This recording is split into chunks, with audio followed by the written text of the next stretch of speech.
All right. Gonna attempt to do this whole podcast in my Superman outfit because it's Halloween.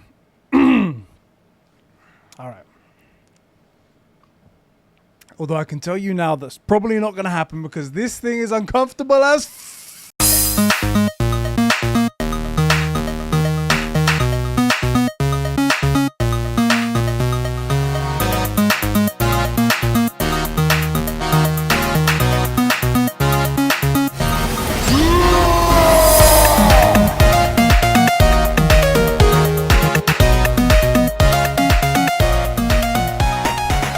happening, everybody, and welcome back to the world premiere of episode 8 of True Gamer Plus, your Patreon exclusive show, exclusive to patreon.com/conbrosations for just $1 a month, where you guys are listening right now. Thank you all so much for being there. I am one of your hosts, Eddie, along with my That's right.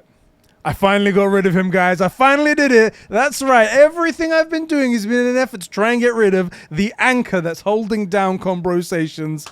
Finally did it. Finally did it, guys. We can all rejoice. Everyone, give me those clap emojis in the chat. Give me the clap emojis in the chat. We're all good. We're good. No, guys. Today is going to be a very different episode. For one, this episode will be going up on live feeds everywhere, so people can get this even if they're not Patreon subscribers. For two reasons. One, so they can see what they're missing. And two, because I was so goddamn sick today.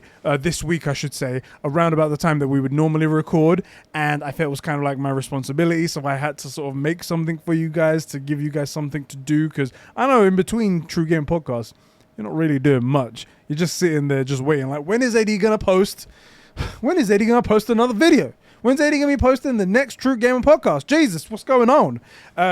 Yeah, so I thought I'd make this video for you guys, make this public, so you guys have something to hold you off until the next episode. And also, because there's so much to talk about, so much has happened in the last week. If I don't talk about it now, we talk about it on the next week, it's going to be like an 8-hour podcast. And I know you're used to us going off on tangents and talking about nonsense all the time, but this is taking it a step too far. Step too far right there. Anyway, hope you guys all enjoy this. For those of you guys that aren't True Gamer Plus subscribers, Patreon subscribers, this is the kind of stuff that you'll be getting. It's an additional podcast, usually about an hour length, where we talk about video games. Usually we have one set topic for each episode, every 2 weeks that comes out. This one's going to be a little bit different, like I mentioned, because we've got news to talk about as well. So yeah, we'll see how this goes. Hope you guys enjoy it. Hope you guys consider checking us out over on patreon.com/conbrosations. The link's in the description. If you're listening on podcast services as well, links down there. And yeah, you get awesome stuff like that. Thank you so much for the support of everyone. Speaking of people who support us at the fine place, patreon.com/conbrosations. I think I've said that about 8 times now. I'm very sorry for that. Remember there was a time where we didn't have anything and we'd make the joke that you can't support us anywhere because we don't have anything. Remember that? Yeah, it was one again. Anyway, speaking of those fine people who keep the lights and mics on and basically fund everything that we do here, we have our super bros to thank. Our beautiful, goddamn beautiful super bros.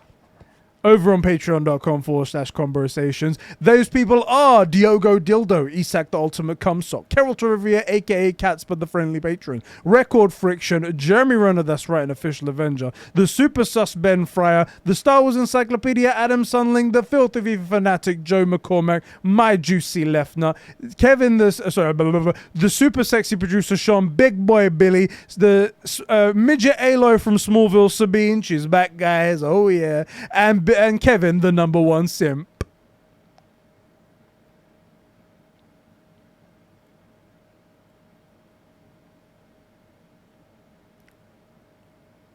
Of Xbox's removable drive. Thank you guys so much for keeping the lights and mics on and everything going here at Conbrosations. Thank you guys so much. Guys, so as I mentioned, this week's going to be a little bit weird. It's already weird, as you can probably see if you're watching the video version. I'm wearing my Superman outfit. It is Halloween here, the day that I'm recording this, so I'm wearing my Superman outfit. We'll see how long this lasts, because it is very uncomfortable. Very, very uncomfortable, not going to lie. I don't know what it is, but the arms are the right size, the legs are the right size, the width is the right size, but the distance between the top, like where my neck is, and my ball sack completely wrong. Way too small, and it's riding up into my arse as well as pushing up against my neck. So yeah, that's an update. That's an update right there. Yeah, that's something right there. Now that we've got that personal update out of the way, let's talk a little bit about some gaming, shall we? Should we talk about some gaming? I'm going to start off a bit like in the True Gamer podcast, where I talk about what I've been playing this past week. I have to say, because I was sick, it was very difficult to do any sort of gaming. Every time I even looked at my PS5, I was like, oh my God, the motions and everything, it was hurting.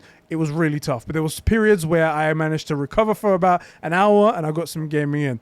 I've been playing a lot more Death Stranding, and I've been recording ever since I started all of the cutscenes in an effort to make a one giant video of all of the cutscenes of Death Stranding. Basically, Death Stranding the movie, and I'm gonna upload that on YouTube. It's already a huge file size. I have two 500 gigabyte hard drives full up already. And I think I've got something like, I'm capturing it all in 4K, by the way, 4K 60 FPS.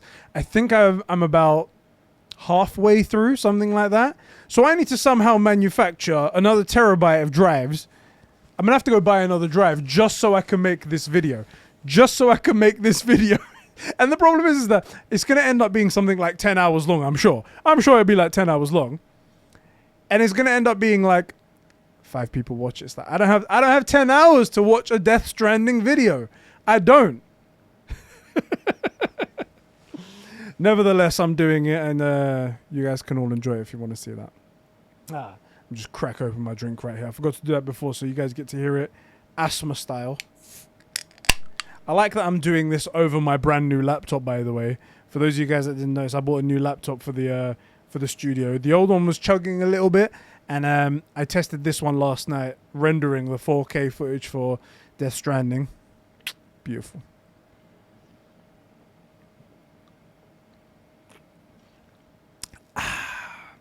Lovely. But yeah, I've been playing Death Stranding, and it's just beautiful. It's just I'm just astounded that the game looks that good. It is genuinely the best looking game I've seen so far. Ratchet and Clank, I don't know, I mean, Ratchet and Clank is beautiful as well. The reflections are great. That's got ray tracing, whereas Death Stranding doesn't.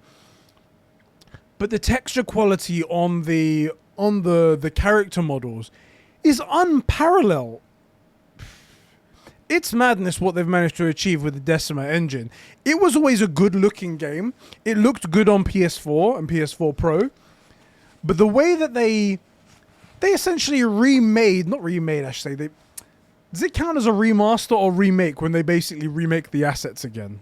Because that's what they've done, I'm sure. There's no way that... I didn't notice all the pores on Mads Mikkelsen's abs when we saw the scar on him like that the first time I played this game. I'm sure I didn't. But this time when I'm playing it, I'm noticing it. I don't know. This is the best looking game, I think, on PS5. If you haven't played Death Stranding, I highly recommend it. Jack Nicholas is playing it at the moment. Has he finished it? I'm not sure. Have you finished it, Jack? Let me know. It's just great. And Ben's playing it as well. You guys really need to play this game. It may not be a game that in the end you go, this is my game of the year, but it's an experience like none other. And I recommend everybody plays it. Everybody plays it. This isn't like when Diogo and Ben and all that lot are trying to convince me to play Kingdom Hearts. It's not like that. It's not got Disney princesses in it. There you go. Speaking of Disney princesses, the Kingdom Hearts drunk stream is coming up the 6th of November. If you guys are interested in that, head over to twitch.tv/conbrosations and you'll get to see me die on camera.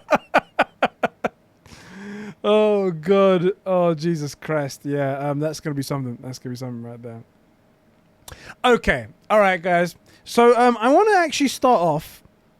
I want to start off with a question that I want to pitch here, and it will come up possibly in the... it will actually come up in the next True Gamer podcast. So when me and Sheps are back together next week, this will be a question that comes up so we can have some time to think about it. And I want you guys to think about it and write it into the next episode as well. I think this would be a cool one. This was sent in by our boy Catspa.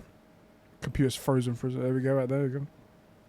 Written in by Catspa, and I'll find it here. And he goes, so, I have a question for the community to partake in. So I'll send this into the top row chat, or you can send them anyway, no problem. I don't think this has been asked before, but if it has, then I'm dumb. Well, let's not discount the fact that you might be dumb, but I don't think this has been asked. If you could take any studio to take up an IP from another studio, who would you choose? Personally, I would go with Insomniac and Infamous. Sucker Punch obviously did a single player. I see SP and I think single player, or Game Boy SP. Sucker Punch obviously did a great job with the games. They have very clearly moved on. However, Insomniac has killed it with Spider-Man and Spider-Man Miles Morales, Spider-Man Remastered and Miles Morales. So I think they'll be perfect to remake an Infamous game for PS5. That's the thing. I mean, that's the reason why on the show we constantly get it wrong. We constantly say, oh yeah, so the guys that made Spider-Man, the Sucker Punch, yeah, those guys. It's because we have it's in our minds. It's ingrained, even though no one said this. We had theories when there was a Spider-Man game rumored to be in the works by Sony, but no one said Sucker Punch. And then when it wasn't Sucker Punch, we should have just gone, okay, no problem. It's Insomniac, done. But everyone's mind keeps going back to Sucker Punch because the infamous game, the infamous gameplay, the style of it, the open world, just the traversal, all shouts Spider-Man. It's so perfect. So it makes sense if Insomniac were to go, hey, can we take the IP from you and we'll do that? It is a creative taking something that was made by someone else and making it and doing their own work with it, which is always a bit of a grey area. Does somebody want to let go of their baby so someone else can potentially butcher it or something like that? Even though it was people as great as Insomniac and whatnot. But that is the best version. That is the best possible idea I can think of. Is there any other possible company that could do something great like that? I could see, speaking of Death Stranding, I could see Insomniac giving... It's not Insomniac. What am I thinking? Guerrilla Games giving Killzone to Kojima. I feel like he would do very well because there's a lot of like cinematic, smell to that game. Smell is a weird thing to say for a game, but hey, I'm saying it. Cinematic feeling and to that game where like the lens flare of like the orange eyes, and I think he could do a lot with it. He might go in his own direction with it, but I think that would be super interesting. That could be a cool one in my opinion. Yeah. But guys, let me know in the chat. First comments down there, after obviously the hand claps and whatnot. Let me know in the chat what you guys think. What IP could be taken away from one studio and given to another? You think would be like, I think they would make a fantastic X game, but it belongs to this studio. Let us know. I think Cass has been coming in a couple times with some really, really good topics for like the community to get involved with. I think this could be a really fun one. And I'm looking for answers all out there. You can go left field if you like. That's totally fine. Go and check it out, guys. Thank you so much. Thank you, Cass, for writing in with that one. You're a legend. Love you so much. All right, guys. Let's kick it over to our first topics, which include the Halo Infinite gameplay campaign overview. Us finally getting a look at GTA, the Trilogy, the Definitive Edition, the collection, the Definitive Edition. Xbox apparently hating gatekeeping and hating how some people are holding off gamers from being able to play certain games. It's just absolutely terrible. I agree with that, Xbox. PlayStation being just savage, just absolutely savage. Returnal getting an update of photo modes and a few other little tweaks. And the big story that I do want to talk about, along with the state of play that we're going to talk about. Amy Hennig is back and is making a Marvel game at Skydance New Media. This was just announced a couple of days ago. I'll see if I can pull up the tweet right now.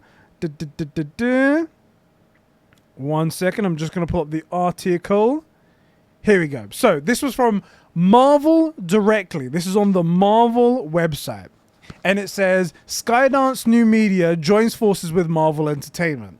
Skydance New Media, the new interactive division of Skydance Media, helmed by the award-winning writer and director Amy Hennig, announced today a partnership with Marvel Entertainment to develop a narrative-driven, blockbuster action-adventure game featuring a completely original story and take on the Marvel Universe. This marks the first initiative from a new AAA game studio, which is formed by Amy Hennig and Electronic Arts veteran Julian Beek, to pioneer a new category of story-focused interactive entertainment, a groundbreaking convergence of games, film, and television. Tell me that one paragraph right there doesn't send chills down your spine. Oh my God. I was absolutely floored by this news. Amy Hennig, for those of you guys that don't know, worked on the Uncharted games. She was one of the writers over there. Everybody loved her work over there. It was unanimous pretty much. I'm a huge fan of Amy Hennig. A lot of people were. And when she left Uncharted to go work for Electronic Arts, when she went to go work for EA, we was like, EA. This doesn't sound good, guys. This doesn't sound good. But it would turn out that she was going to be working on a Star Wars game. A single-player, story-driven Star Wars game. And we was like, wow. Yes. Inject it into my veins. Inject it, please. And then we got words that EA were being bastards. There's no nice way of saying it. EA were being complete bastards and were apparently not giving her the creative freedom that she needed, not giving her everything she wanted, and everything was just very much tied up in crap. And we know how EA has been treating the Star Wars license. The only good thing that's really come out of it is Star Wars Jedi Fallen Order, and even that, I don't know if it was funding or if it was just if it was Respawn's maybe lack of experience in the whole single player genre. Single player, not genre, field, I should say. But that game was quite buggy. It could have done with a little bit more polish, and I don't know why EA wouldn't give them the time or the money to do that. Anyway, since all the spats that were going on, she left. And then we heard about how the project was called Project Ragtag. It was supposed to be single player. It was supposed to be really, really awesome. It sounded really cool. And we were just left with blue balls. We were just like, eh. And then we heard that Amy Hennig is working with Skydance Media. And then that was all we heard. And apparently since then, they've been working on a project that's apparently deep in development already on a new Marvel story. Let me read it again. Narrative-driven, blockbuster action-adventure game featuring a completely original story and take on the Marvel Universe. That sounds fantastic. There's no more information regarding what it could be. No hints, no rumors as to what characters might be involved or what part of the MCU, what part of the Marvel Universe is supposed to be in, not the cinematic universe. We'll have to wait and see, but I'm already super excited just because I'm happy for Amy. I'm happy that it's narrative focused. I'm happy that it's not going to be Marvel's Avengers. And I'm also happy that it's a Marvel game that isn't being developed by Sony. Because it's fine that Sony was getting these projects because they were doing good with the Marvel brand. They were doing good with Spider-Man, with Miles Morales, and then it looks like Spider-Man 2 is going to be looking great, and now they've got Wolverine, and they've already said they're going to be going in a mature tone for that, which is just exactly what you want to hear, so things are looking up. But Sony aren't the only people out there that can make great games. Granted, it looks like that because everything they produce seems to be a banger, but there are tons of third parties out there that can do great stuff, and I'm glad to see someone else getting a whack at it. And I'm glad that it's Amy Hennig. That's the thing that I'm really glad about. So yeah, that's really awesome. I hope you guys are all really excited for that. I did ask people to write in with a few things. This was actually before you guys wrote in before this news came out, so I'm going to be periodically checking back to see what you guys have been saying on news that's been coming out, so bear with me while I do that. But yeah, I'm super excited about that. I hope you guys are also excited. Let me know how you feel in the comment section. And also, does anyone have any wishes or hopes for what part of the Marvel universe this could be? Part of me wants it to be like a single character. I mean, I was kind of thinking, like X-Men hasn't been done great, but I kind of wish it to be a single character. But what character could it be? You know, it's tough. It's tough to say. I don't know. We're going to have to see. I really have no clues. Speaking of Marvel games, I'll put this in right here. Guardians of the Galaxy came out this week, and everyone's been saying how amazing it is. All of the guys in the community as well, they've been telling me like, hey, Eddie, you need to play this game. It's so good. With the trailers that we got before, complete misdirection. It's nothing like what we were seeing in the trailers. And I really, really, really want to play this game. I just don't have the time. It's going to be one of those games, unfortunately, that I stick onto my backlog and I play in the Christmas break. I don't like that it's stuck there because it's going to be either just down to the line for me to do the Game of the Year discussion, which I personally think that maybe we should do. Either we do right at the end of December, like a Christmas video type thing, or we do in the beginning of the new year, like in January.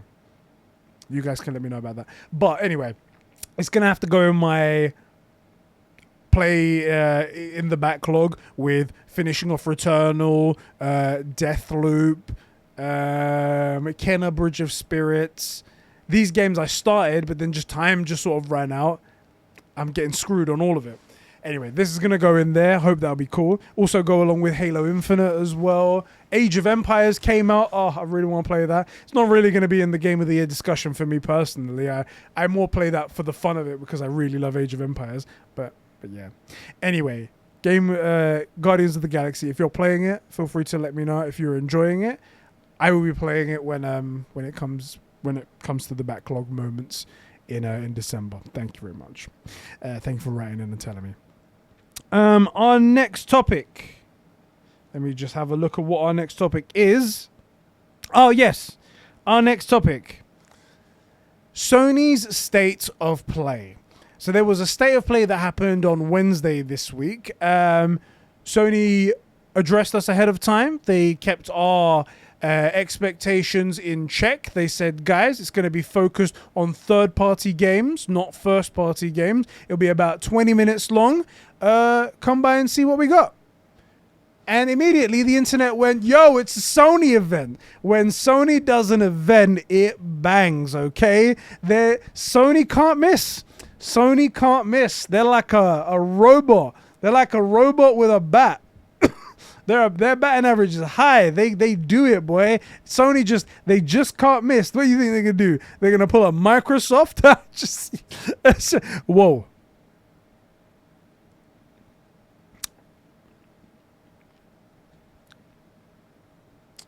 This event was trash. Yeah, I'm just gonna say it. It was not good. It was not great. Now, I will preface what I say. When I say it's not great in comparison to other Sony events. It was fine. There was okay games in it. Nothing really tickled my fancy. The games there were like, kind of niche. Not really my kind of thing. And none of them really did anything too surprising, anything too extravagant to make me go, maybe I will check out that game. Yeah. But in terms of Sony events, because Sony don't go to like E3 anymore, they don't go to Gamescom. TGS and stuff like that. They don't go to these kind of events. So when they do an event like a State of Play or a conference like they did last one, we expect it to be for a big reason because they've got something great to show.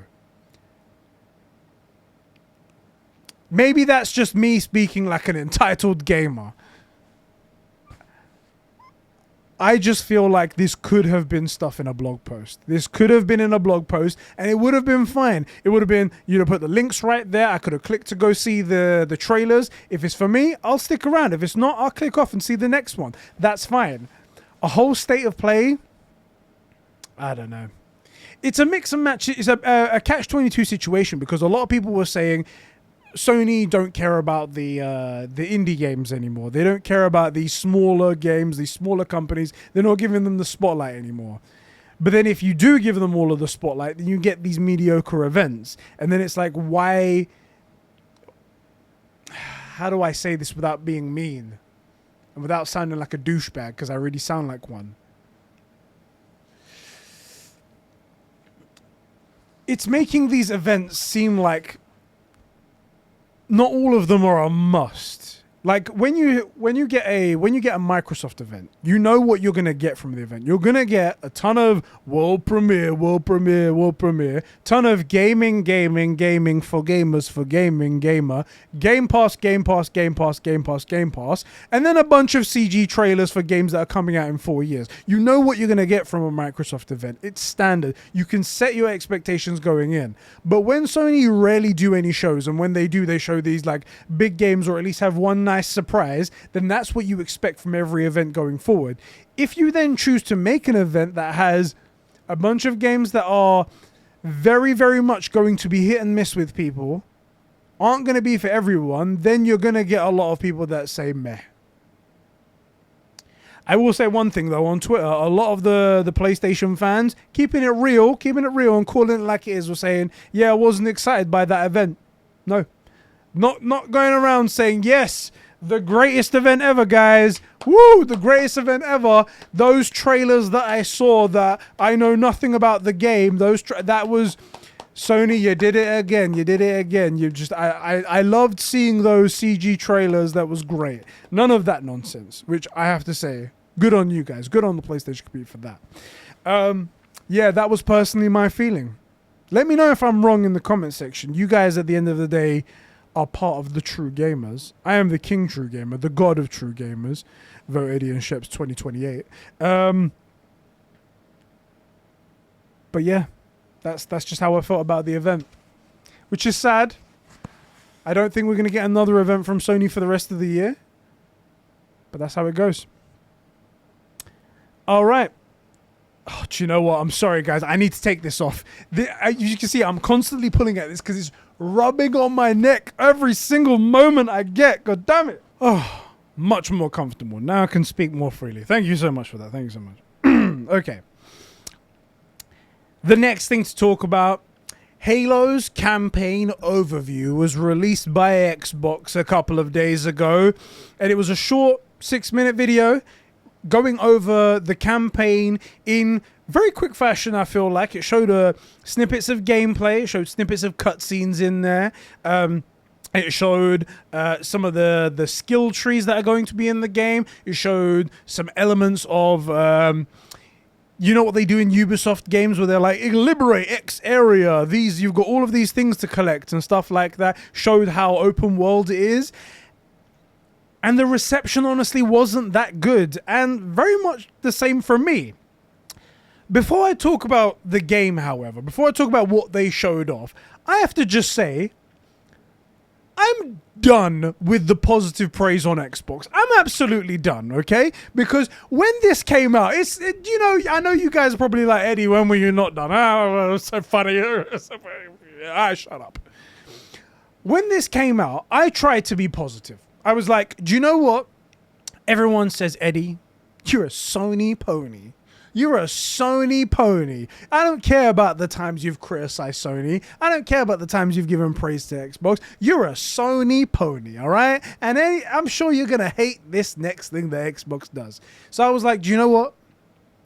I'm going to be positive about this thing. I'm going to look for the positives and ignore anything else that I see that may make me think negative about. I'm going to just say something positive about it. And I watch the trailer. And I go, ooh, okay, that looks good. That's good. I'm like, oh, look at the detail on his face. It looks like they've upgraded the visuals. Do you know what? I'm going to tweet about that. And I tweet out and I'm like, okay, I'm not a Halo fan. I'm a new Halo fan. I've only played Halo 1 and half of Halo 2 so far, but planning to play them all before Halo when it comes out. So I'm not a Halo fan. So I don't know particularly about the gameplay. But I will say that year delay has made the game look better. The visuals have definitely improved. And I put a side-by-side picture of that main villain in the red with the things coming off of him like that. I was like, that looks like a great improvement over the first trailer that we got. Good. I can't wait to see this game in December. Yeah. Hashtag Halo Infinite. Hashtag Xbox. Hashtag Game Pass. And then immediately I get bombarded with people saying, hey, Eddie, why do you always love things that people hate and hate things people love? Why are you always the opposite? And I'm like, I'm trying to be positive for once. And then the only thing positive that I said about the game was that the visuals looked improved. I picked this one scene where it looked blatantly obvious, where I was like, yes, this looks like it's an improvement. Turns out that one the scene that I picked, that struck me as an improvement was actually a CG trailer that was cut into the gameplay that we saw and actually wasn't in engine, wasn't anything to do with the game, just made as promotional material on a computer somewhere. I tried to be positive for you, Xbox, and in return you fucked me. So I'm done. I'm done with it. And as a result, we're going to talk about the concerns, the actual bad parts, the things that I'm really worried about this game. So the game is very open world. We can see that, right? The Halo ring that you're on seems massive. It seems insanely big, which is when I was playing Halo, the Master Chief Collection, when I'm playing it, I didn't get the feeling that it was that big. In Infinite, it looks like it's the biggest thing in the world. It looks massive. On top of that, you've got the Ubisoftification, I'm going to call it, of the map, where there's like bandit camps where you have to complete certain objectives to like liberate the area and stuff like that. There's things you have to collect and do. There's like a whole thing at the bottom, which is, as I said, I'm not the Halo guy, but from the Halo that I've played, that's got nothing to do with Halo. I don't understand why that's in there. Who is the guy at Halo at 343 who's like, okay, so we haven't managed to nail Halo yet. Let's completely go in the opposite direction. It can't hurt, right? It can't hurt. Surely that must be better. Who said that? Who said that? Anyway, it just seems super odd that that's what they're thinking about when they... honestly, that's really weird. On top of that, they've got like a skill tree, which skill trees can work in games that are single player and stuff like that. It's totally fine. You can do that. But it's within the realms of like possibility. I've seen things like skill trees. It was like a glimpse, but skill trees to add a jetpack, I don't understand. That's like an equipment thing. Like if you have the equipment, it's like going Kratos' axe is a level up in the skill tree. So like you don't have the axe to begin with, but then if you put a point here, suddenly you spawn an axe. Anyway, they might make it work in terms of story or something like that. I don't know. That's just my opinion. I don't get the feeling that this is in line with the Halos that came before. Again, only played 1.5 of 2 so far, but that's not the feeling that I've got so far. And then everyone else is just sort of echoing the same sort of stuff, at least what I've seen on Twitter, that this doesn't really feel like a Halo game.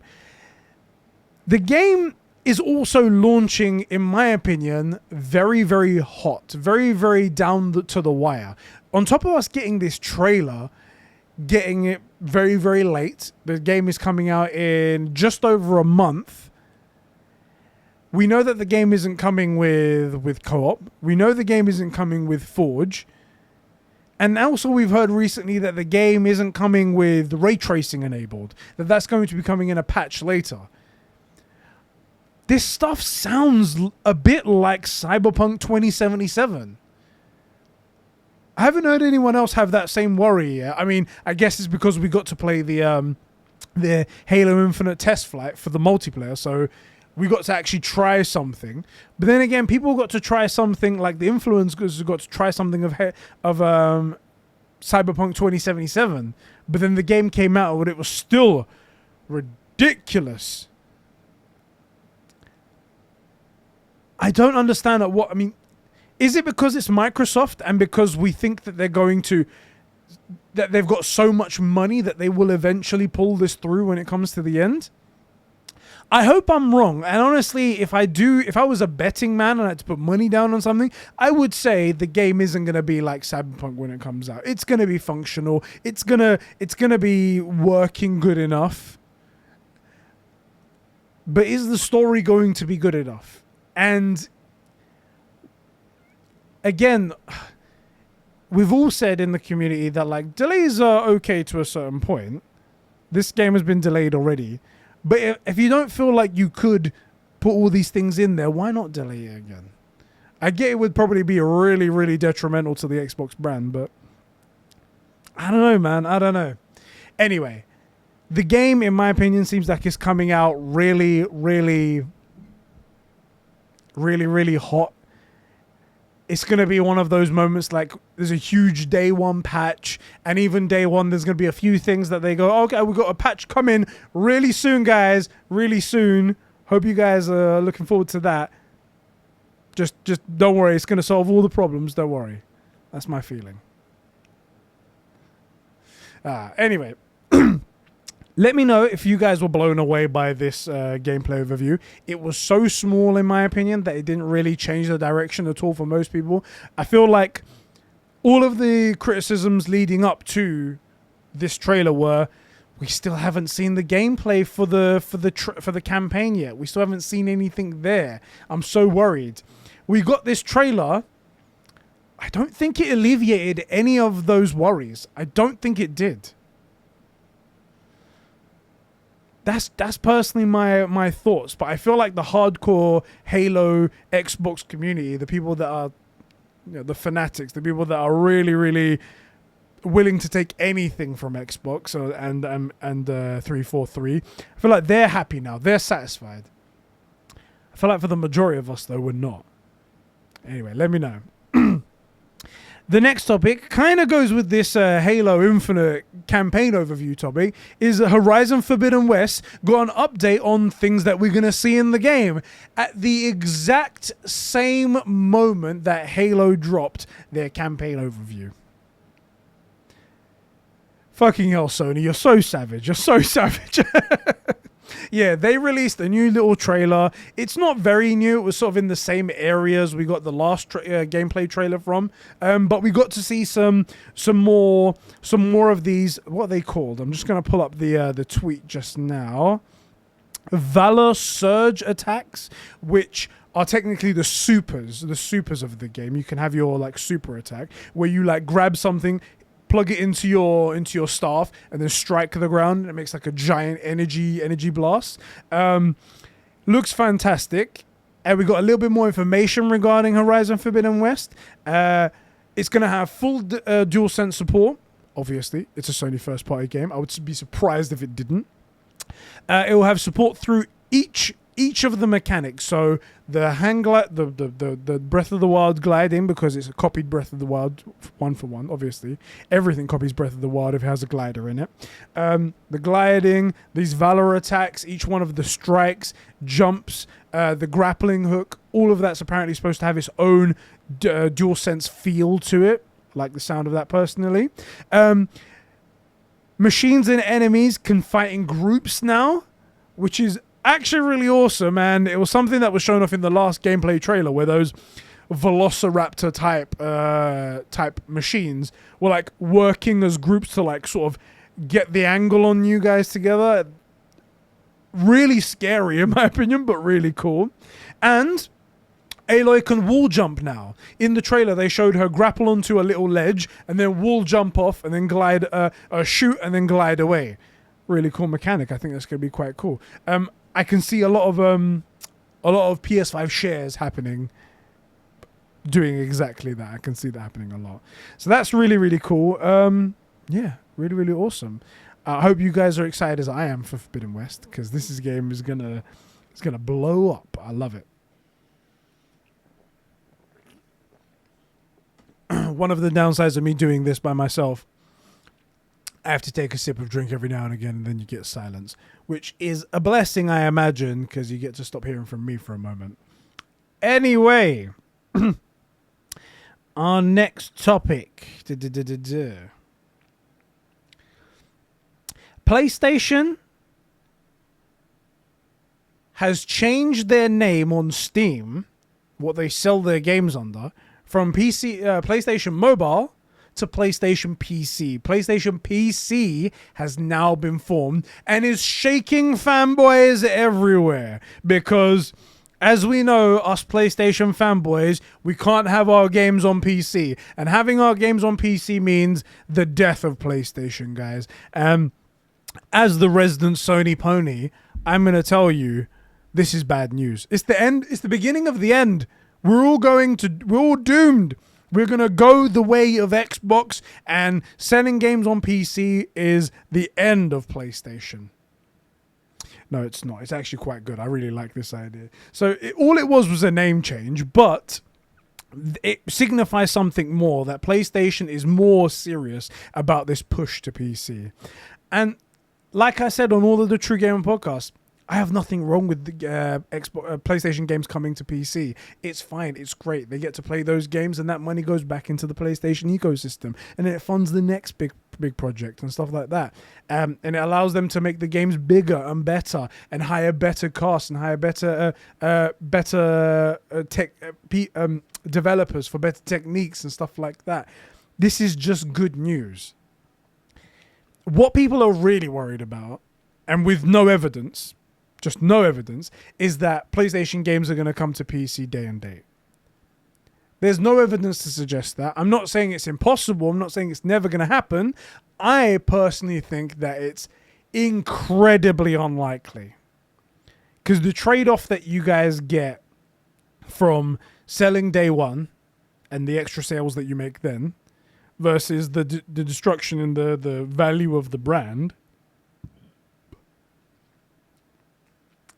I think Sony are smart enough to see that there's value in not doing that. Now, that's just me talking. Obviously, they have numbers. They're businessmen. They only think about numbers. Numbers.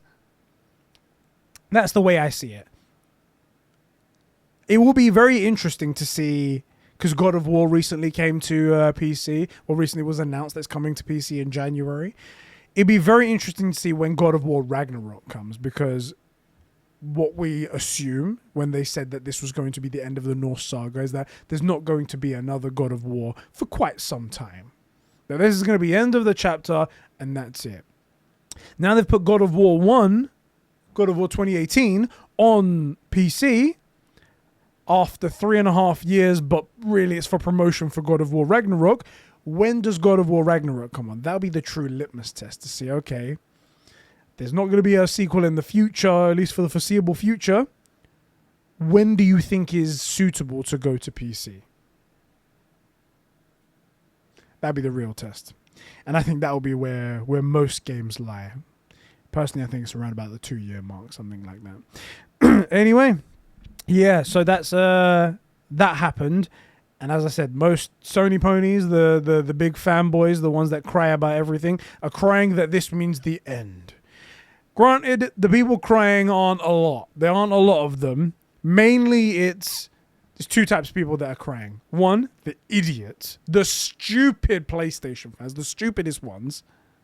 Handful of people. And it's the Xbox people that are like, ha!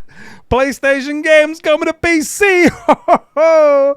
Ho, ho. Hey, that's right. PlayStation, you guys suck too. You guys suck too. Our games are on PC and so are yours. Wait, that's a burn on me. Shit. there is one funny thing as well that's happening here. So, a lot of the worst Xbox fans, not the good ones, the worst ones, the terrible ones, were saying, I can't wait to play God of War on my Xbox through the Edge browser, through NVIDIA GeForce Now, after I buy it on Steam. For those of you guys that didn't know, you can play the streaming service NVIDIA GeForce Now through Edge browser, which is available on Xbox Series X and S, where you can play your Steam library. So they are willing to buy a game on Steam so they can play it through a service that you have to pay for on their console with latency and all that nonsense, but they won't buy a PlayStation. That's how dedicated they are to this whole console war. It's really, really fucking weird. However, to those people, I have some bad news for you. Bad news, not from me, unfortunately. I have nothing to do with this bad news. But Tom Warren, he is an analyst at The Verge, senior editor, I should say. He's very well known, very well respected. He knows a lot about the industry workings, the industry insides, and he does post a lot of statistics regarding both Sony, PlayStation, Microsoft and Nintendo and stuff like that. And he posted a video where he was on his Xbox Series X, went through the Edge browser, went to NVIDIA GeForce Now, and was searching for games that he has on his Steam library. Every single one showed up except for Death Stranding. Death Stranding was not visible through GeForce Now on his Series X. Which could mean two things. One, maybe it was just an error, don't know what's going on. But it could be that PlayStation or even Kojima, because this is a second party game, even though the rights are owned by PlayStation, I believe.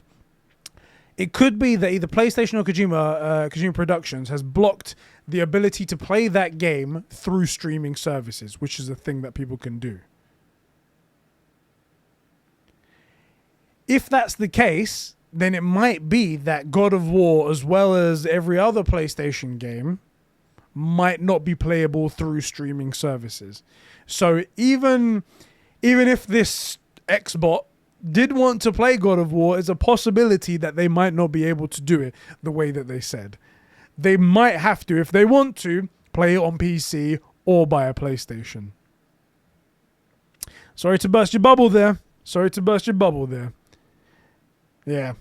One thing to note though, in the replies, he did get some people obviously saying, "Oh, like I tried it to find out," and in Russia, it does work.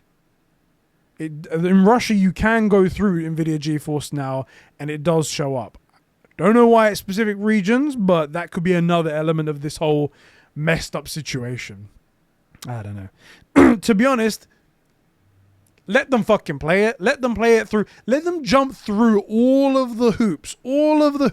They're going to pay PlayStation the full price for the game. They're going to pay NVIDIA GeForce Now for a subscription. And then they're going to obviously pay everything they do to Microsoft so they can get online. And then they're going to play through with all of that latency, all those hoops they jump through, just so they can play this great game.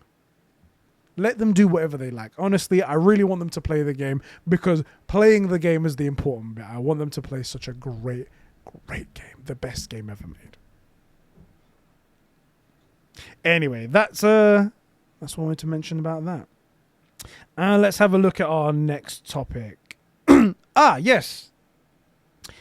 GTA, The Collection, the definitive edition was shown off for the very first time. We got to see a look at the gameplay, the graphics, the visuals, and it looks exactly like I told you guys it would look. A lot of people on the internet were fooled by a bunch of artists who remade Grove Street in the better than PlayStation 5 graphics, better than Xbox Series X graphics, better than PC graphics. They made real life renders of what Grove Street would look like in real life. And they were like, oh my God, leaked screenshot of the definitive edition. Oh my god. No. Rockstar does not care about you that much. They do not. Anyway, it came out and it looks like a little bit of a bump. They've made some improvements to the character models. Tommy Vercetti looks okay from the waist down. The face and the hair makes him look like a Ken doll. Very strange looking thing. There's an uncanny valley situation going on there. But it looks a lot better than the PS2 originals were. And in my opinion, it looks good enough that I think I'm going to be playing these again. I'm going to love it. I have that thing where if I see older games, I get that feeling of, it just looks too dated for me to enjoy myself. I don't need it to be the most beautiful graphics, but just updated somewhat. Anyway, it looks great. There's some reflections. It's been redone in Unreal Engine, so there's some good reflections we put in there, some new lighting. Vice City in Miami now looks like Miami with the neon lights, even though in my memory there were neon lights, but I went and looked at the gameplay again and there was none. It looks great. I'm going to enjoy it. I think it looks fantastic. My expectations were met perfectly. All those other people out there who seem to think it was going to be this unbelievable, better than any other game on the planet look, I'm sorry that you had your dreams shattered, but to be honest, you did it to yourself. Just did so. Yes. What topic should we talk about next?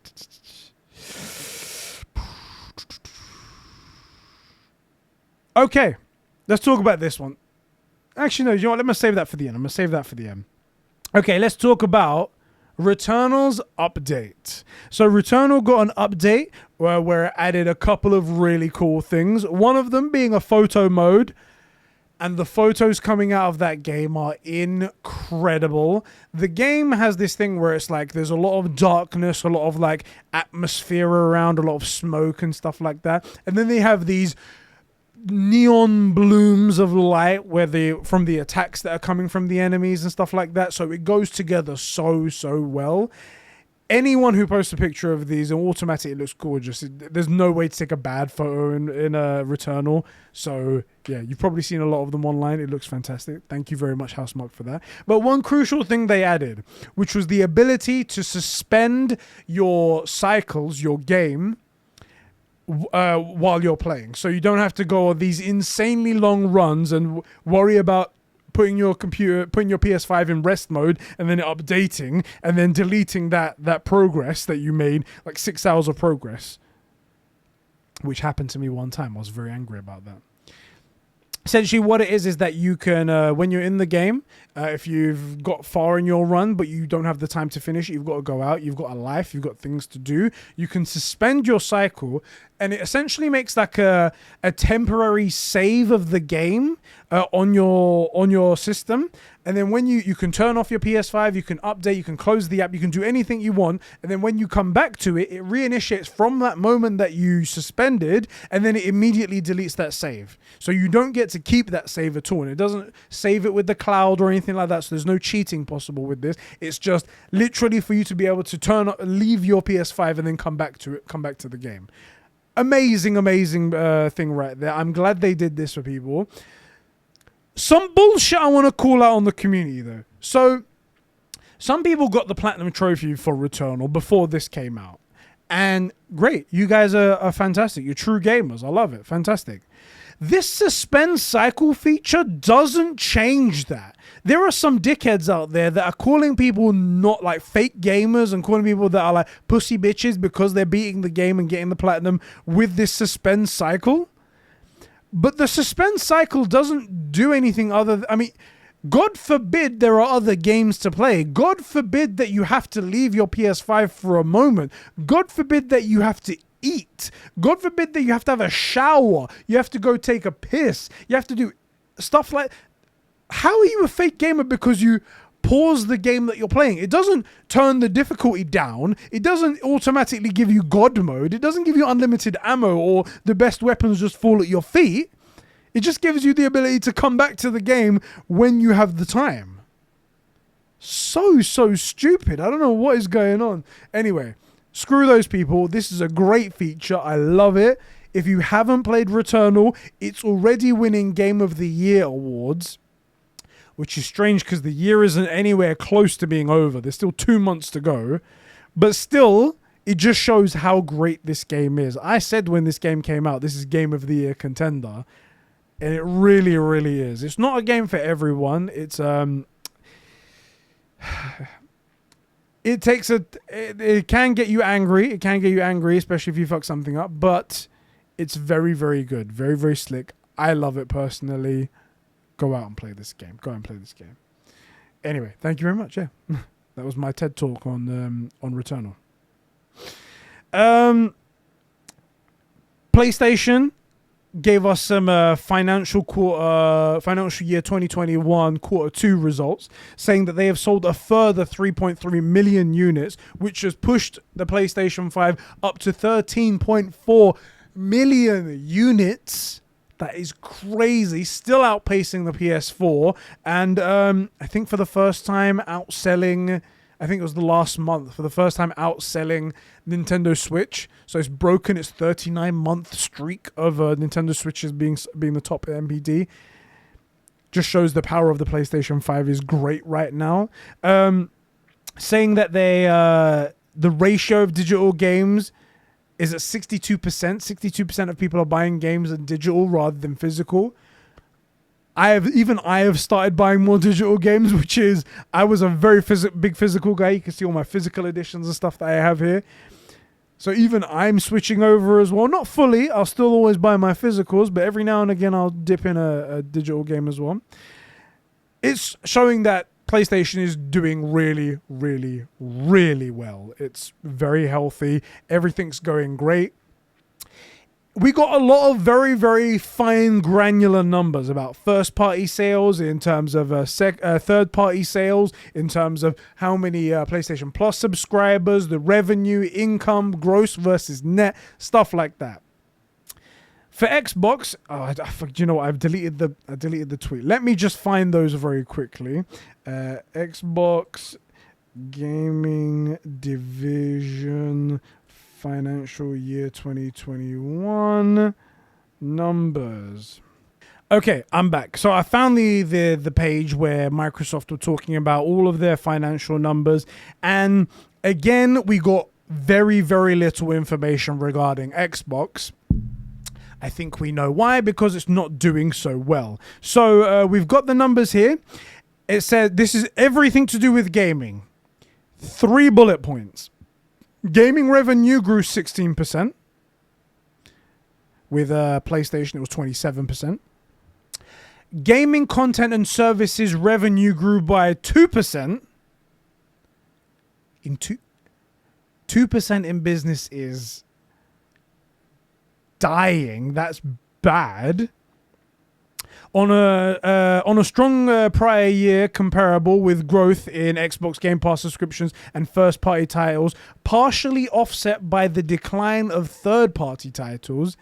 From Microsoft themselves, they're saying that they're selling less third-party titles.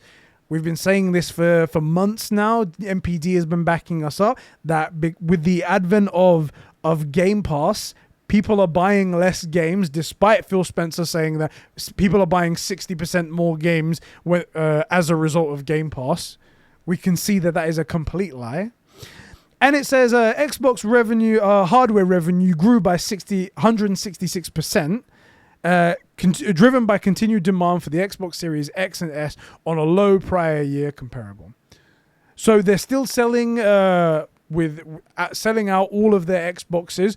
In some areas there are Xboxes, you can see them posted online, but in the majority of areas, their key areas, there are no Xboxes available to buy, so they're meeting demand.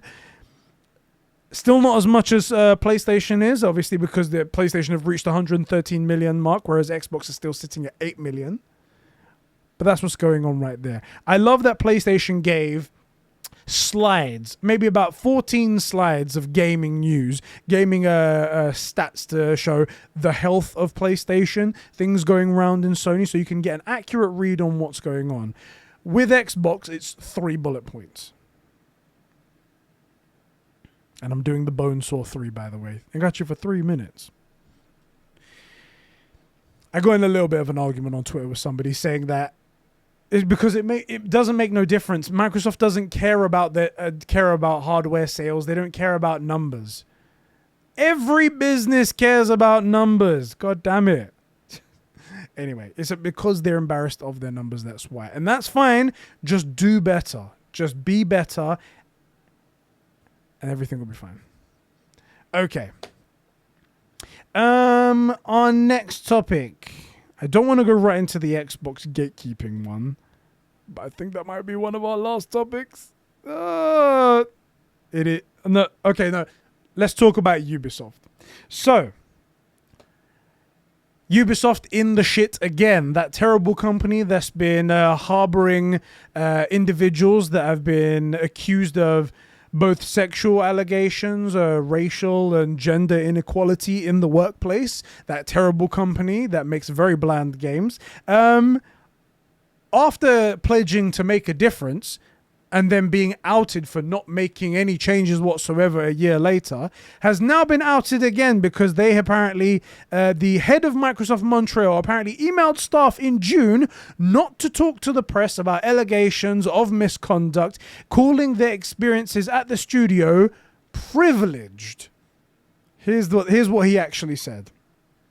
As you know, your experiences and the information you have access to while working at the studio are privileged and cannot be shared outside of the studio, Ubisoft Montreal director Chris Riff-Durns said, who replaced Ubisoft Canada CEO Yanis Malat amid last year's reckoning, and is Guillemot's cousin. Of course, he wants to do everything to promote Yves Guillemot, right? Obviously, this does not prevent journalists from trying to contact you. If that happens, we ask you to forward that request to our media relations officer, he wrote. It's the right thing to do, but it's also a commitment you made under the code of conduct and anti-leak policy and your employment contract.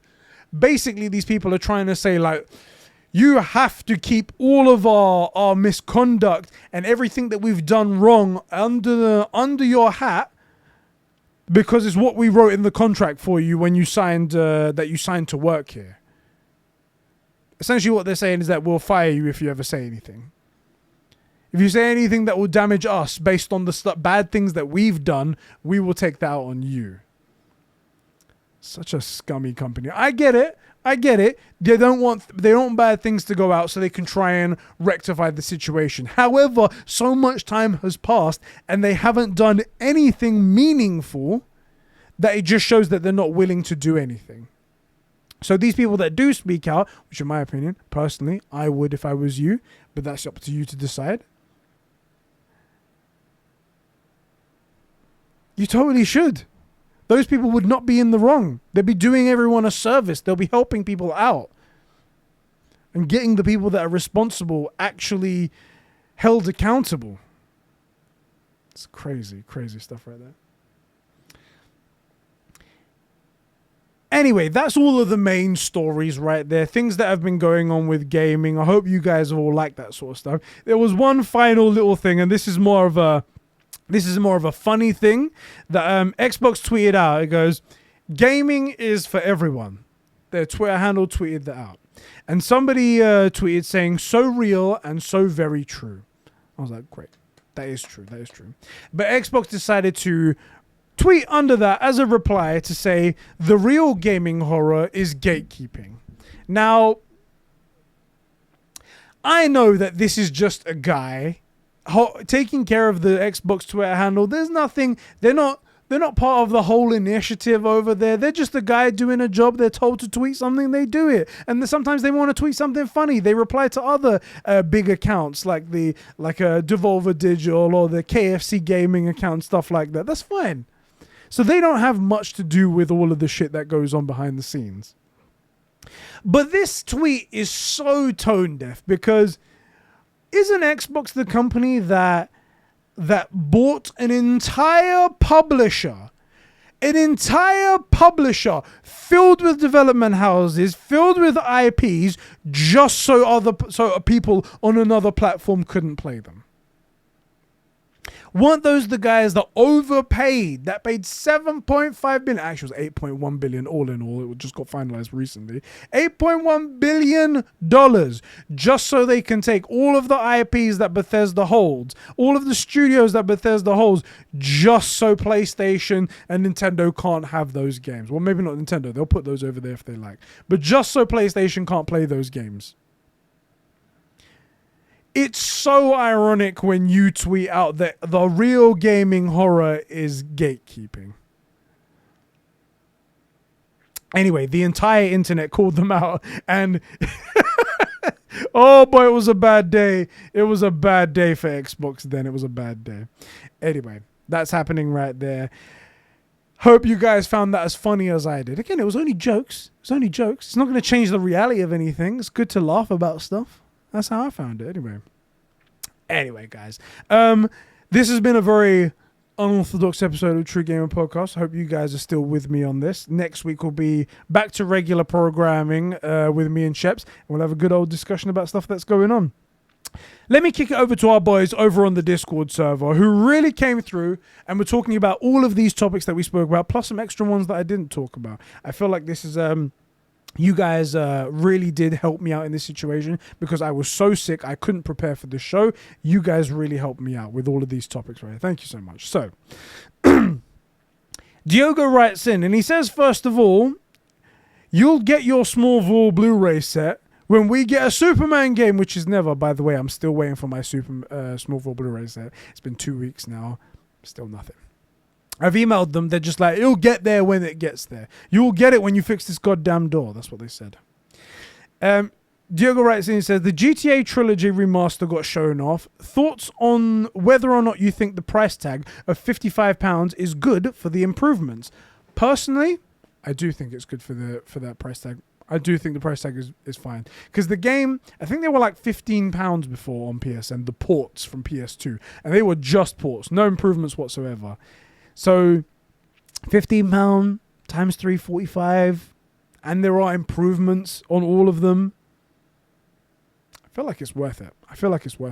Oh, something I forgot to mention as well. GTA San Andreas, just by itself, will be available day one on Xbox Game Pass. That's a big get. That's a really cool thing. And GTA 3 will be available on PlayStation Now.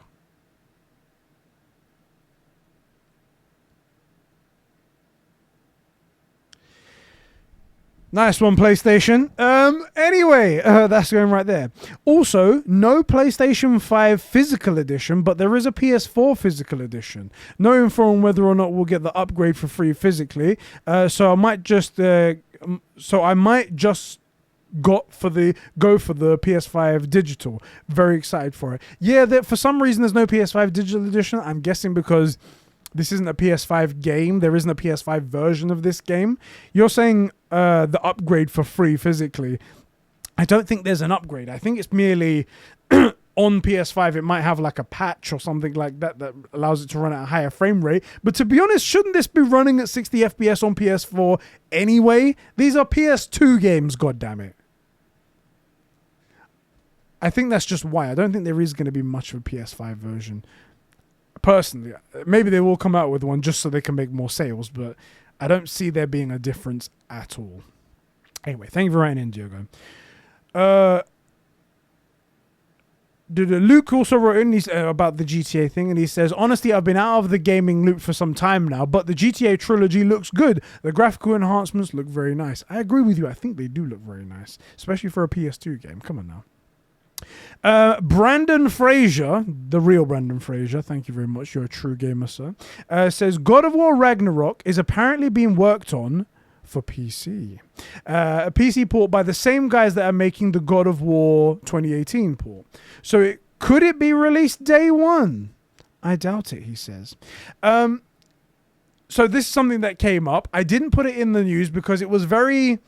The only thing, so let me explain how it came about. The guys who are making the port for 2018 for PC aren't Nixus. They're a company called Jetpack. I think they're in Canada. One of the guys who works there, on his LinkedIn profile, he said he's working on a port for God of War Ragnarok.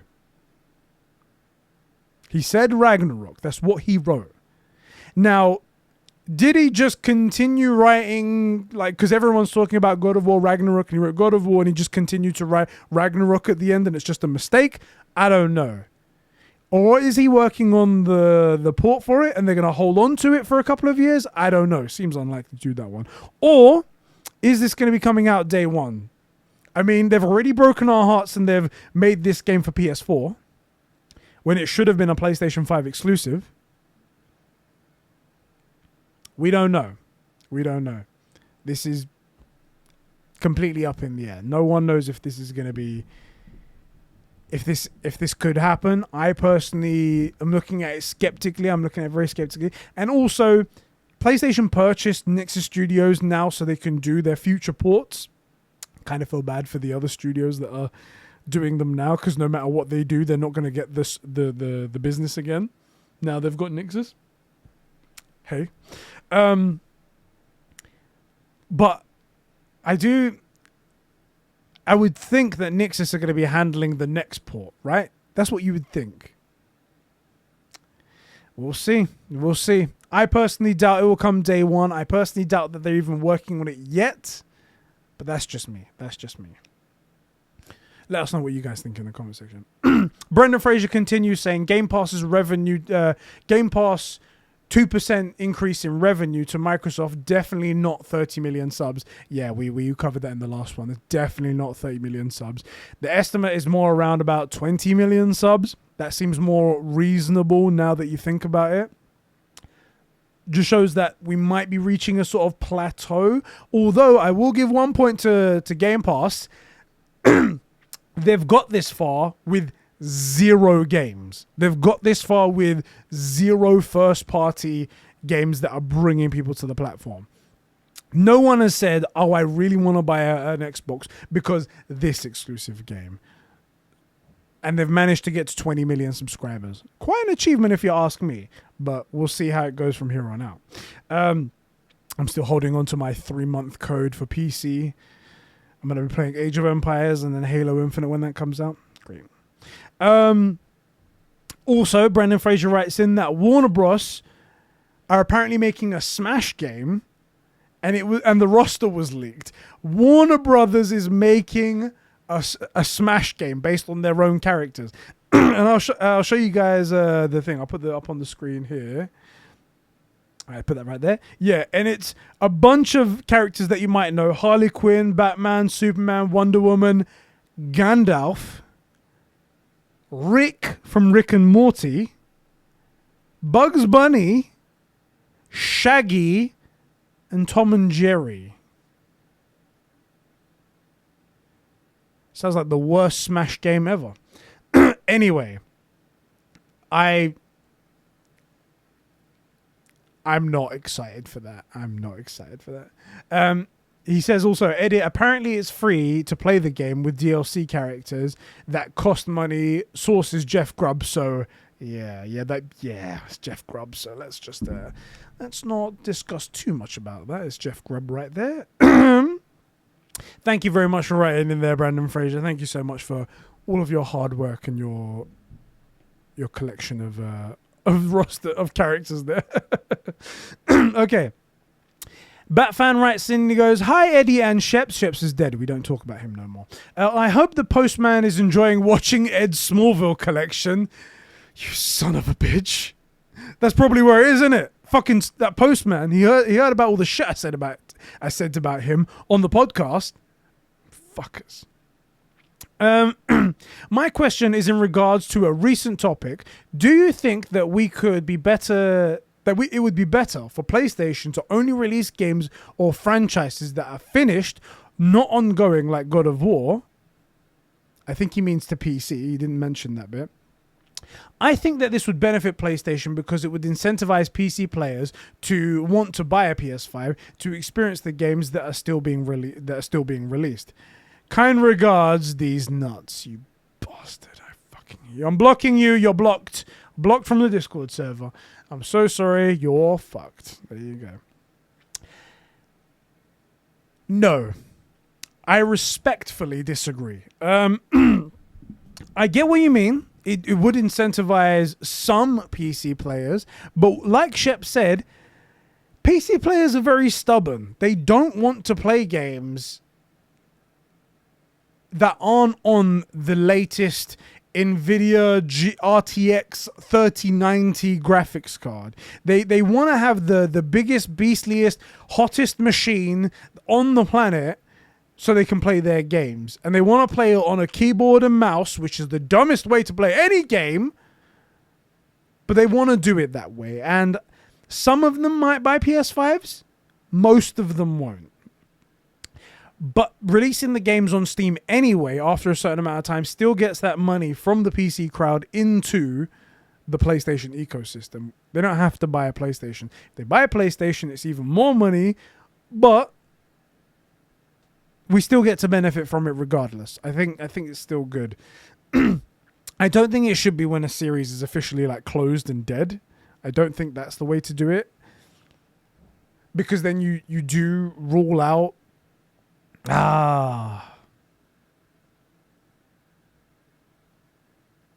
no, yeah, because if you do the ongoing ones, then that's even more incentive to buy a PlayStation, because they're like, oh, this series is ongoing, and you will get some of those people that do that. I don't know, man. I personally think that there shouldn't be a limit like that. It should just be purely when the sales dip below a certain point, and they can determine whenever that is, or when a new game is coming out. That's the 2 times where you should do it. Yeah.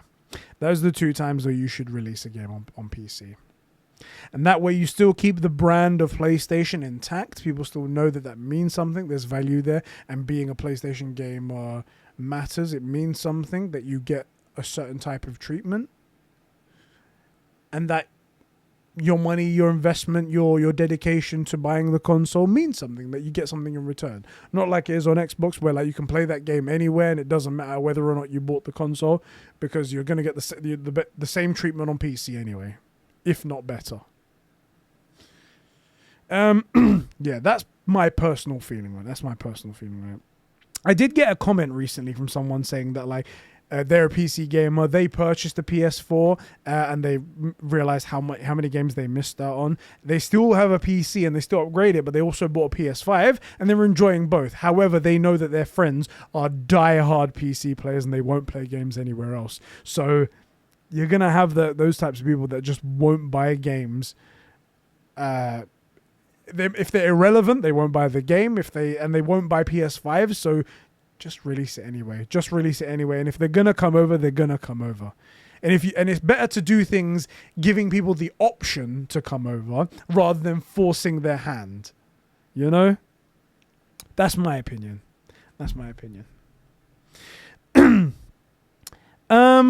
Juice Source writes in and he goes, what do you think about the Guardians of the Galaxy game? I always was interested in it, and I know that the game seems pretty good. I definitely need to pick it up soon. Also, D's nuts. You're another one that's blocked. Blocked, guys. 2 blocks in one day. Woo, I'm on fire, guys. Woo! As I said at the beginning of the show, I haven't played it yet, but everyone is telling me it's great.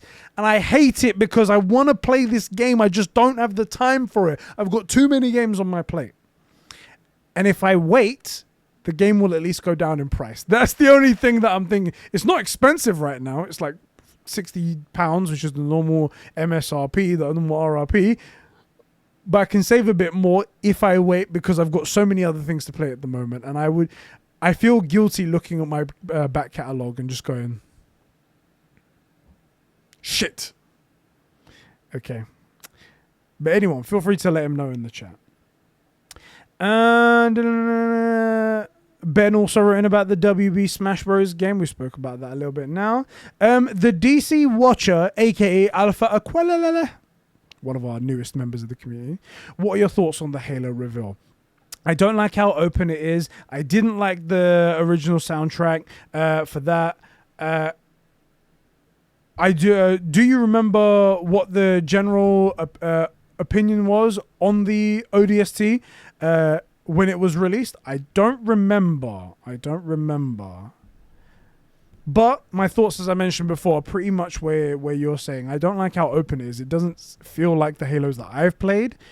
And again, the whole bandit camp thing with the checkpoints, so the checklist of things to do. It feels like a modern day Far Cry game, honestly. It feels like a Ubisoft game. I don't understand why they've gone this route, because people talk about Ubisoft games and say, wow, that's where gaming goes to die. That's where gaming is heading down over there. And they go, cool, we'll just do the same thing. Seems so odd to me. Anyway. Halo 4 and 5 are now being played. I think it means he's now playing them. And they are terrible. Hashtag Sheps was right. No one's ever said that. Somehow I found 5 better than 4, but that's probably down to the shock of how inconsistent and poor the writing was in 4, with too many unintentional open questions and holes in the story. Also, 4 was scary in the end fight sequence. Not sure why. I can't wait to get to those games because I want to see how terrible things are. People are telling me don't play them because they're terrible, but I like to play terrible games just so I can laugh at how terrible stuff is. That's why I want to play Kingdom Hearts. Yeah.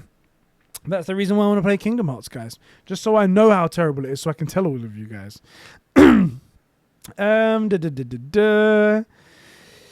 GTA Trilogy looks nice, he says. I'm guessing the sort of standalone game, so I'll check out San Andreas when it comes to Game Pass. Sorry, but whoa, traitor! Traitor! After all of the Smallville discussions, we had Alpha. Fucking traitor. That's okay, you can do what you like. Might be wrong, though. Good one to start with. San Andreas is a great one to start with. It's one of my favorites. I like Vice City as well. It's only just... San Andreas and Vice City are right there for me. They're right there. I love San Andreas because it's like something to do with CJ. CJ's really, really cool. And Grove Street, boy. Grove Street, you know? I love it. Anyway, I think it's a good one to start with. Although I don't know if you can buy them a la carte. I know that, I mean, it seems like you would be, right? Because San Andreas is coming to Game Pass standalone. And GTA 3 is coming to PlayStation Now standalone.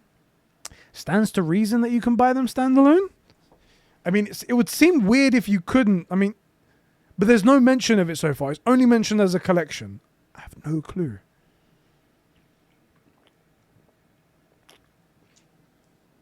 Thank you. He says, almost finished with the Alan Wake remaster. I've been seeing your videos on Twitter. And it seems like we might have a release date of the autumn next year for the next installment in the Remedy Connected Universe visions, which are new editions of the remaster of the scenes. Of the scenes that look like from the Alan Wake expansion in Control are accessed through the QR codes. Oh, so there's some details on how to find it. Okay, all right. And some mentions of what's coming up next. Fall colors were mentioned. That's exciting. Well, that's really cool because Sheps speaks very highly of the Alan Wake DLC in Control. I'm glad that's something that's coming up. I really enjoyed my time with Control. I can't wait to see some more of that. Might try out Alan Wake. You guys recommended it to me. I think it might be something to, again, stick into the giant backlog of games that I've got. Also, I heard that Eddie grabbed these nuts of Sheps early when you met each other in the first Conbrosations podcast. So, Alpha's one of our brand new patrons, and as a new patron, you can have access to all of our previous podcasts, everything that we've done that's exclusive over on Patreon, and he's going through the backlog now, and he's watched the first Conbrosations podcast. You say, P.S., I'm sorry. Well, I'm sorry you have to hear all the stuff that we're going to say, because it's a wild ride. The Conbrosations podcast is a wild ride. Our final write-in is from Scary Eddie, and it's actually a response to Cass's question regarding the question I want all of you guys to write in. Which IP would you take from any studio and give to another studio? He says, I would like IO, the people who made Hitman, to make Splinter Cell. Of course! Yes! Why didn't I think of that? Perfect! Because there's a rumor that there's a Splinter Cell game coming from Ubisoft, and it sounds like a disaster. Not the game, because we haven't got any information on it, but Ubisoft are making a Splinter Cell game. That sounds like a disaster. My God, why didn't we think of this? Why didn't we think of that? It's so obvious. Oh, God, of course. Yes, that's perfect. That is perfect. I'm so pissed off that I didn't think of that now. That's perfect. Cass, let me know what you think about that answer. That's great. Great right there.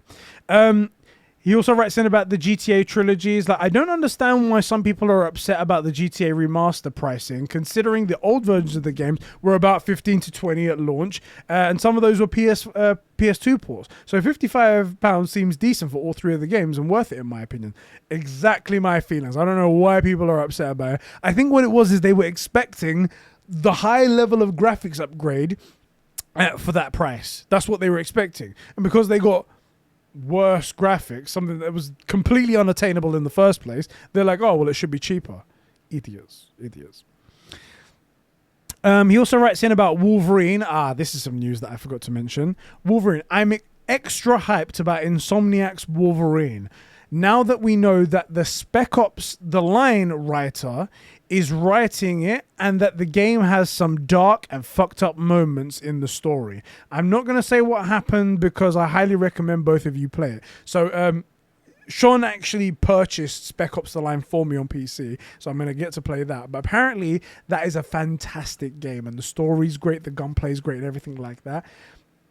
And apparently that writer is writing the story for Insomniac's Wolverine. Sounds like it could be pretty cool. I don't know about it yet. I haven't played the game, but I'm going to play that again in the backlog, and I'll let you guys know about it. But if you guys are a fan of Spec Ops, you guys know what to look out for, what to expect rather. Yeah. All right, guys, that's everything I wanted to mention on this episode of True Gamer Plus. I hope you guys really enjoyed it. Remember, this is a special episode. I wanted to talk about all of the stuff that's been going on in the world, so you guys can get caught up on it, so you guys get your fill of True Gamer news. It's been very up and down. As I said, I've been very sick, so I couldn't plan this out properly, and this isn't a normal True Gamer Plus. This is more of a True Gamer podcast mixed with True Gamer Plus.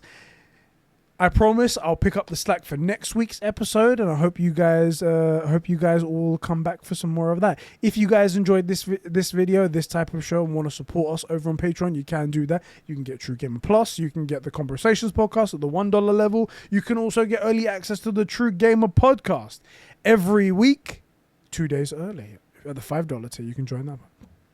Thank you guys so much for all the support you give there. Thank you for everything, even all of the mess ups with my sicknesses and shit like that, and streaming that's been going terribly for me for some reason.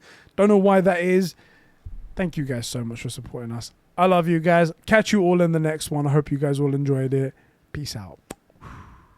Don't know what this is.